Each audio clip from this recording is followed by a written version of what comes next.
이명진 작가의 대한민국 만화로 제목 길이 때문에 어쩐지 전형적인 약칭으로 불리는 경우가 많다. 당시엔 드물었던 학원 코믹 장르의 작품으로 선풍적인 인기를 끌어서 PC 벨트 스크롤 액션 게임으로 출시까지 되었지만 작가 이명진의 군 입대로 인해 부득이하게 연재가 종결되었다. 국산 만화 최초로 권당 10만 부를 돌파했던 작품으로 2002년 무려 작가의 제대 이후 리마스터 형식의 총 9건의 완전판으로 재발매되기도 했다. 만화가 이명진의 데뷔작으로 작가가 고3이던 1992년부터 만화 잡지인 소년 챔프에서 연재되었다. 챔프의 신인 작가 등용문이었던 신인 공모전 데뷔작이 큰 성공을 거둔 모범 사례가 되어 본작의 흥행 이후 소년 챔프에서 신인 만화가들을 대거 기용하여 경쟁제 IQ 점프에 대항하게 된다. 이명진은 1회 공모전에서 대상을 수상했고 다만 당시의 챔프 공모전은 단편이라는 제약이 있었는데 이명진은 꽤나 특별한 케이스로 어쩐지 저녁에 1회가 공모전에 출품되어 당선되고 바로 연재가 개시되었다. 정확한 경위가 알려지면은 없으나 아마 챔프 측에서 공모전 초기인 만큼 작정하고 미뤄지기로 했던 듯하다. 서울 최고의 불량한 집합소였던 지존 고등학교를 평정한 캡틴 남궁건이 싸움만이 삶는 학교 생활을 청산하기 위해 북의 고등학교로 전학오며 일어나는 일련의 사건들을 소재로 하고 있다. 이 작품이 크게 인기를 끌었던 요소로는 확고한 캐릭터성을 가진 등장인물들을 꼽을 수 있는데 평소엔 근육바보 허당이지만 최고의 싸움꾼인 주인공 남궁건을 비롯해서 모범생이지만 바이크를 즐기는 일면을 가진 히로인 민승아 등등 당시의 학원물이 대부분 비장하고 이른바 독고다이 형식의 싸움 만화로 흘러갔던 것에 비교해보면 일본의 전형적인 학원 만화의 요소를 삽입해 잘 녹여낸 부분이 당시의 독자들에게 크게 어필한 것으로 해석된다.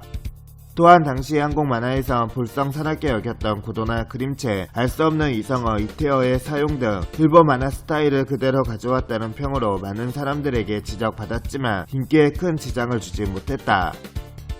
어쨌든 이 당시에 일본 만화의 선정성과 폭력성에 대한 반감이 확고했었고 훨씬 전부터 일본 만화의 영향을 받는 것에 대한 비판 여론도 만만치 않던 차에 대놓고 영향을 받은 작품이 나왔으니 비판도 많았고 심지어 자우림은 일집스럽고 격주 코믹스에서 본작을 사정없이 까고 있지만 별로 알려지지 않았다고 한다. 완전판을 기반으로 북미에도 출판되었지만 큰 인기는 끌지 못했다. 남궁건은 지존고에서 북외고로 전학 온 남학생으로 지존고 시절 악명을 떨치던 일진이었다. 어머니의 강제 전학으로 북외고로 전학 왔고 북외고에서는 싸움을 자주 하고 지내려는데 그게 쉬울까? 괴물같은 운동신경을 보유한 미남으로 거의 못하는 게 없는 만능 인간이다. 항상 삐죽한 상고머리 헤어스타일을 보유하고 있으며 잘생긴 외모로 가는 곳마다 여자들에게 인기가 많은데 본인은 그걸 잘 모르고 승아의 오해를 사면서 식은땀을 흘린다. 민승아는 본작의 히로인으로 북외고 학생이자 행운관의 실질적인 안주인이다.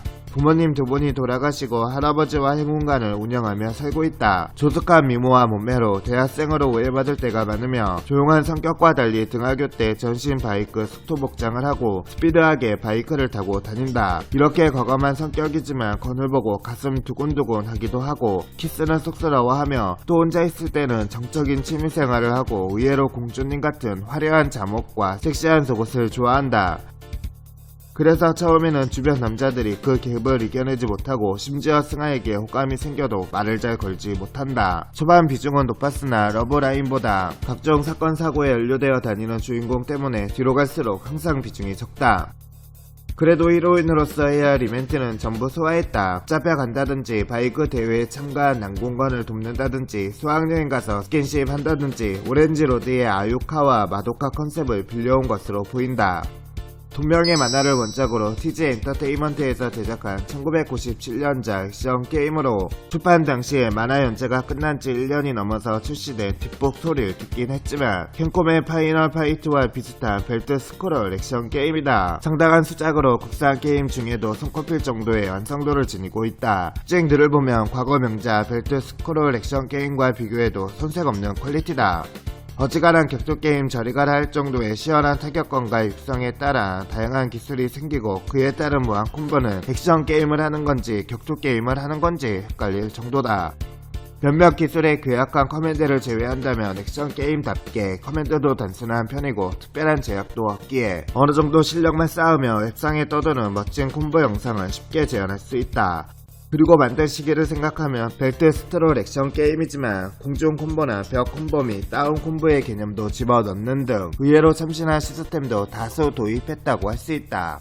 이 게임만의 독특한 시스템이라면 근성 시스템으로 주인공 난공건을 비롯하여 보스를 포함 몇몇 적들은 HP가 0이 돼도 바로 리타이어 되는 것이 아니라 근성 게이지라는 숨은 HP를 가진 채로 다운되지 않는 이상 멀쩡하게 돌아다닌다는 점이다. 다만 근성 게이지 상태에서 다운이 되어도 리타이어가 되지 않은 경우가 가끔 있다. 이 근성 상태의 적을 때리면 데미지에 따라 경험치가 들어오기 때문에 이를 이용한 경험치 불리기가 가능하다. 각 에피소드의 보스들은 졸개들과는 비교가 안 될 정도로 근성 게이지가 엄청 많기 때문에 보스들을 잘 활용하면 초반에 쉽게 레벨업을 할 수 있다. 원작을 생각하면 나름 괜찮은 시스템이라고 할 수 있다. 단점이라면 이 인용이 안 된다는 것과 저해상도 그래픽 그리고 세이브가 안 되는 주제에 가끔 게임이 다운될 정도로 치명적인 버그가 존재한다는 것이다.